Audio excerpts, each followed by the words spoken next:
दोस्तों नमस्कार, स्वागत है यूट्यूब चैनल पे। आज सुनाते हैं महापुराण, शिव महापुराण। जी हाँ, शिव महापुराण का आरंभ शौनक मुनि द्वारा पुराणों की कथाओं के सार तत्व संबंधित प्रश्न से है। शौनक जी महर्षि व्यास के शिष्य लेमहर्षण सूत जी से प्रश्न पूछते हुए कहते हैं, आप पुराणों के सार तत्व के विषय में विस्तार से बताकर मेरी जिज्ञासा को शांत करें। मुनिवर ज्ञान, वैराग्य और भक्ति से प्राप्त होने वाले विवेक की वृद्धि कैसे होती है? काम, क्रोध, मोह और अहंकार साधारण मनुष्य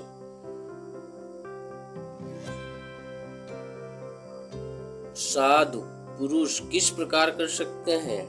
साधारण मनुष्य इस मानसिक विकारों का निवारण कोई भी साधु या पुरुष किस प्रकार कर सकता है? इस कलयुग में सभी जीव तामसिक प्रवृत्ति के हो गए हैं। उस जीव समुदाय के अंतःकरण की शुद्धि किस साधन द्वारा संभव है?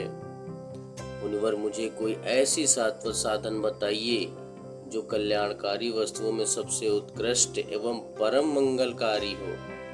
पवित्र करने वाले उपायों में सबसे पवित्रकारी उपाय बताइए। मुनिवर कहते हैं, वह ऐसा उत्कृष्ट साधन हो जिससे अनुष्ठान से शीघ्र ही जीव के अंतःकरण की विशेष शुद्धि हो जाए तथा उसमें निर्मल चित्त वाले प्राणियों को सदा के लिए शिव की प्राप्ति हो जाए। इन प्रश्नों के प्रत्युत्तर में महर्षि सूत जी कहते हैं, मुनिश्रेष्ठ शौनक, तुम धन्य हो क्योंकि तुम्हारे हृदय में पुराण कथा सुनने की विशेष प्रेम एवं लालसा है।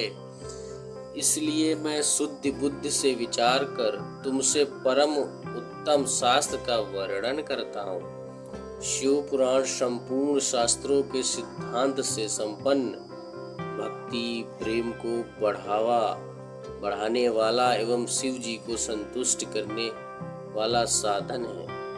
यह शास्त्र कानों के लिए रसायन, अमृत स्वरूप तथा दिव्य है। तुम इसे श्रवण करो। उन्हें कहते हैं, वह परम उत्तम शास्त्र है शिव पुराण, जिसका पूर्व काल में भगवान शिव ने ही प्रवचन किया था। यह काल रूपी सर्प से प्राप्त होने वाले महान त्रास का विनाश करने वाला उत्तम साधन है। गुरुदेव व्यास ने सनत्व कुमार मुनि का उपदेश पाकर बड़े आदर से इस पुराण का संक्षेप में प्रतिपादन किया। इस पुराण के प्रणय का उद्देश्य है कलयुग में उत्पन्न होने वाले मनुष्यों के परम हित का साधन। यह शिव पुराण बहुत ही उत्तम शास्त्र है। इसे इस भूतल पर शिव का वांग स्वरूप समझना चाहिए और सब प्रकार से इसका सेवन करना चाहिए। इसका पठन और श्रवण सर्वसाधारण स्वरूप है।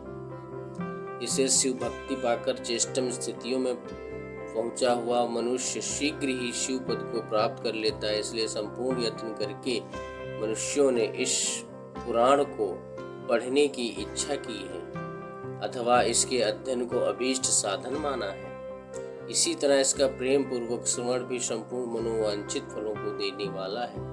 मनुष्य अगर महादेव भगवान शिव के इस पुराण को सुने तो वह सब पापों से मुक्त हो जाता है एवं इस मनुष्य जीवन में बड़े से बड़े भोगों का उपभोग करके अंततः शिव लोक को प्राप्त होता है। यह पवित्र शिव पुराण ग्रंथ 24,000 श्लोकों से युक्त है तथा इस ग्रंथ की 7 संहिताएं मनुष्य को चाहिए कि वह भक्ति, ज्ञान और वैराग्य संपन्न होकर बड़े आदर से इसका श्रवण करे। यह दिव्य शिव पुराण जो 7 संहिताओं से युक्त है, यह पर ब्रह्मा परमात्मा के समान विराजमान है। ऐसी गति प्रदान करने वाला जो कि सबसे उत्कृष्ट गति होगी। जो व्यक्ति निरंतर अनुसंधान पूर्वक शिव पुराण को बोलता है अथवा नित्य प्रेम पूर्वक इसका पाठ मात्र करता है, वह व्यक्ति निश्चय ही पुण्यात्मा, इसमें कोई संशय नहीं है। जो श्रेष्ठ बुद्धि वाला मनुष्य अंत काल में भक्ति पूर्वक शिव पुराण को सुनता है, उस पर अत्यंत प्रसन्न हुए भगवान महेश्वर उसे अपना पद यानी कि धाम प्रदान करते हैं। जो व्यक्ति प्रत्येक दिन आदर पूर्वक इस शिव पुराण की पूजा करता है, वह व्यक्ति संसार में संपूर्ण भोगों को भोग कर अंत में भगवान शिव के पद को प्राप्त कर लेता है। यह शिव पुराण निर्मल तथा भगवान का स्वरूप जो इस लोक परलोक में भी सुख चाहता हो, वह आदर के साथ प्रयत्न पूर्वक इसका सेवन करे। यह निर्मल एवं उत्तम शिव पुराण धर्म, अर्थ, काम और मोक्ष रूपी 4 पुरुषार्थों को देने वाला है, इसलिए इसका सदा प्रेम पूर्वक श्रवण एवं पाठन करना चाहिए। तो ये अध्याय 1 था जो संक्षिप्त में समझाया गया है। अध्याय 2 के लिए जो है उसकी आगे बने रहें हमारे YouTube चैनल पर। नेक्स्ट भाग जल्द ही आने वाला है। धन्यवाद।